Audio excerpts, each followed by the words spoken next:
Save किया था ना? मैं सिर्फ इसलिए गया था क्योंकि उसने मुझे कॉल किया, that's it. But listen तो. Save it for someone else.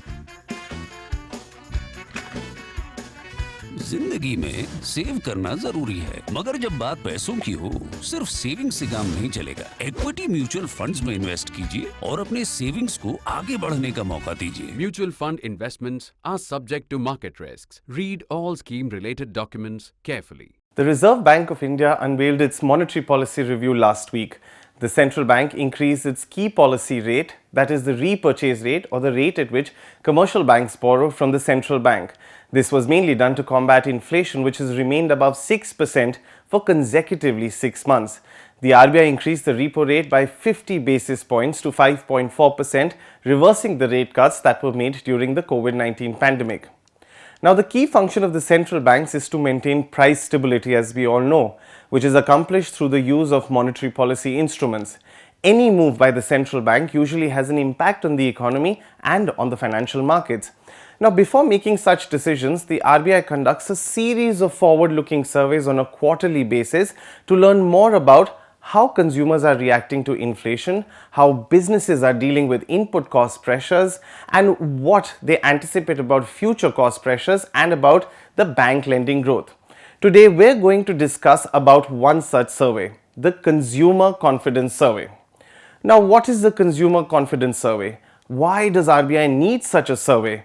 And what does the survey say about the consumer confidence in the Indian economy? It is indeed one of the most keenly watched forward-looking surveys conducted by the Reserve Bank of India.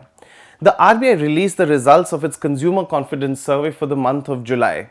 This survey obtained current perception and expectations of consumers 1 year ahead on general economic situation, employment scenario, overall price situation, and own income and spending across 19 major cities of the country. The team at the RBI that conducts the survey reaches out to a sizable number of consumers to get their responses on all these parameters. The latest round of the survey was conducted between July 7th and July 14th, which covered about 6,083 responses. There are two indices that Consumer Confidence Survey deals with. One is the Current Situation Index and the other is the Future Expectations Index. Now, the Current Situation Index is an indicator of consumer sentiment about current business and job market conditions, while the Future Expectation Index, as the name suggests, tracks the 1 year ahead expectations of the consumer about the same parameters. So, what did the survey say this time? It said that consumer confidence continues to recover in successive rounds of the survey after recording a historic low in July last year, though it remained in the pessimistic zone. The Current Situation Index rose by 1.4 points on account of improved perception and employment, household income and spending. On price levels, the consumer's perception of prevailing price level as well as inflation declined from that in the previous round of the survey. Consumers expect further rise in prices, but inflation is expected to moderate marginally over the next 1 year.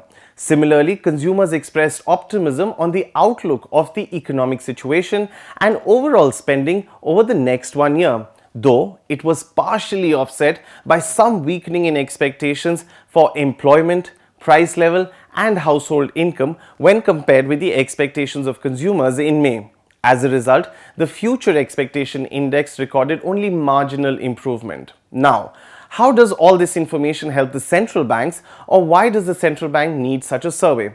Well, this alone doesn't help RBI take a decision on interest rates, but this, along with other surveys, help them target inflation expectations of households and businesses. Experts in the market say that although consumer confidence has shown sustained improvement in the past few months, there is a need for caution in inferring this as proof of restoration of pre-pandemic income levels for the respondents.